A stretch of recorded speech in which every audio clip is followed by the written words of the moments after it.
नमस्कार, मैं हूं अतुल सिंघल। हमारे साथ हैं वरिष्ठ नौकरशाह श्री एसपी अग्रवाल जी, जिन्होंने दिल्ली में कई अलग अलग पदों पर, उच्च पदों पर अलग अलग तरीके से कार्य किया है। पीडब्ल्यूडी के सेक्रेटरी भी रहे हैं, एमसीडी के कमिश्नर भी रहे हैं, हेल्थ सेक्रेटरी भी रहे हैं।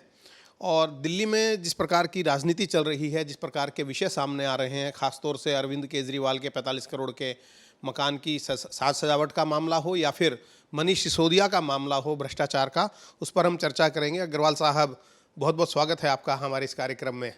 धन्यवाद।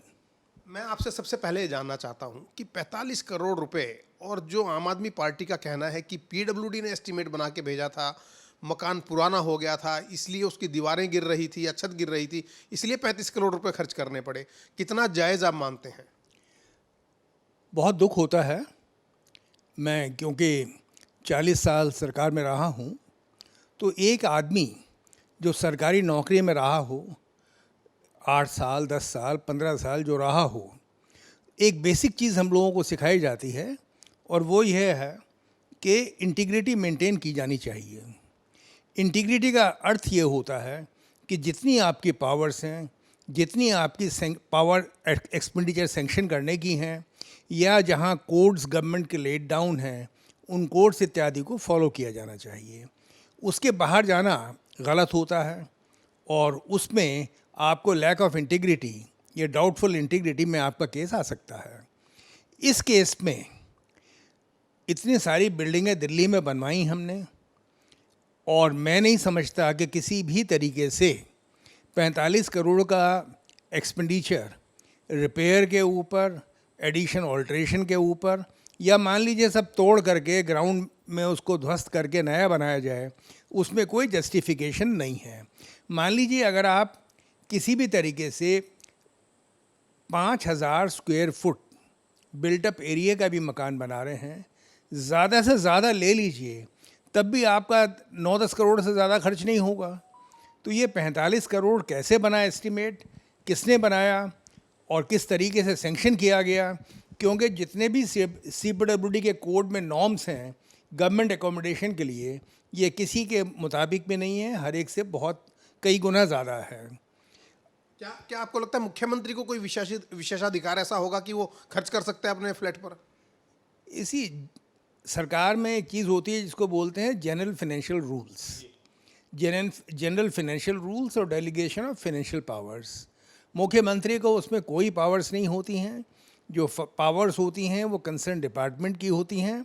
वो फाइनेंस से वेटिंग कराते हैं, फाइनेंस से वेटिंग कराने के बाद तब एक्सपेंडिचर किया जा सकता है। और चाहे आप 10,000 रुपये का एक्सपेंडिचर कर रहे हों या 10 करोड़ का कर रहे हों, फाइनेंस से वेटिंग करा के कराया जाता है और उसमें सर्टिफाई करना होता है कि ये कोड के मुताबिक, नॉर्म्स के मुताबिक एक्सपेंडिचर है। तो इस केस में कैसे हुआ मैं नहीं कह सकता, पर पुराना सिविल सर्वेंट होने के नाते मैं कहूँगा कि ये गलत हुआ है।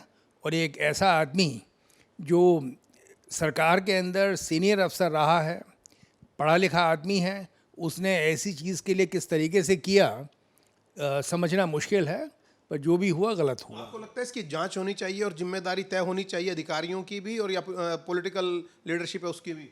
देखिए, सरकार में चीज़ ये है कि हम घटना को लेकर चलते हैं, हम किसी व्यक्ति विशेष को लेकर नहीं चलते हैं, घटना को लेकर चलते हैं।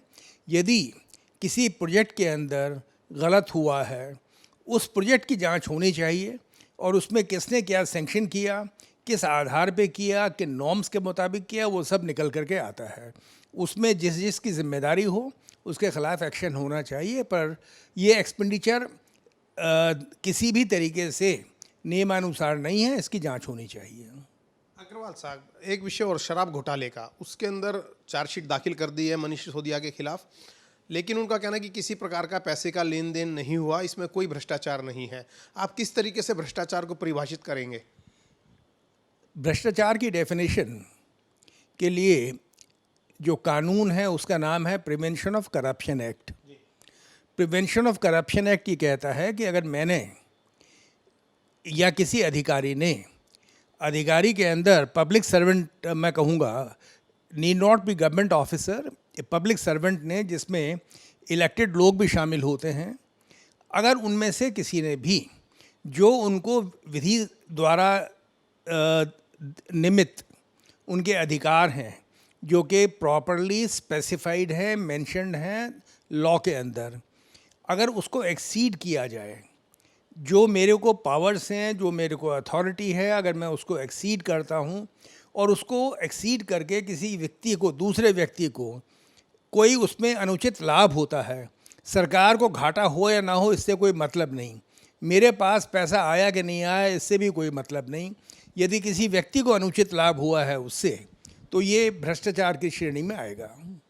बहुत बहुत धन्यवाद हमसे बात करने के लिए श्री एसपी अग्रवाल, जो सेवानिवृत्त आईएएस हैं, वरिष्ठ अधिकारी रहे हैं दिल्ली सरकार में। उनका साफ कहना है कि मनीष सिसोदिया के ऊपर जो आरोप लगे हैं वो अपने इन आरोपों से बच नहीं सकते, क्योंकि अनुचित लाभ पहुंचाया गया है कुछ वेंडर्स को शराब नीति के अंदर, और जो पीडब्ल्यूडी ने 45 करोड़ रुपए खर्च किए हैं मुख्यमंत्री आवास की साज सज्जा पर, उसकी भी जांच होनी चाहिए और जिम्मेदार अधिकारियों के खिलाफ कार्रवाई होनी चाहिए। और हम ये भी कहेंगे कि इसकी वसूली जिम्मेदार लोगों से अवश्य की जानी चाहिए। कैमरा पर्सन वीरेंद्र मिश्रा के साथ अतुल सिंघल, दिल्ली।